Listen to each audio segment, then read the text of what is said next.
এই দুনিয়া কথা শোনে না, কথা শোনায়। হ্যালো গাইস, আপনি প্রথম কাকে মনে করেছিলেন?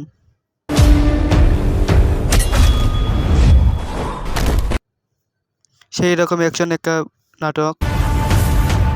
বানর হয়ে মুক্তোর মালা পটাতে চায়। আমি 2 টাকার ছাত্রী নাকি ফুলের পাপড়ি? আমি তো ভেবেছিলাম পুরাই তামিল মুভির মতো।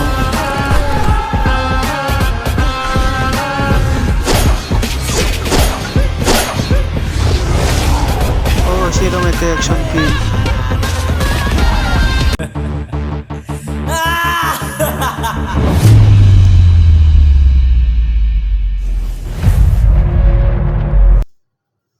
এরপরে চিন্তা দেখলে আপনি পুরো অবাক হয়ে যাবেন।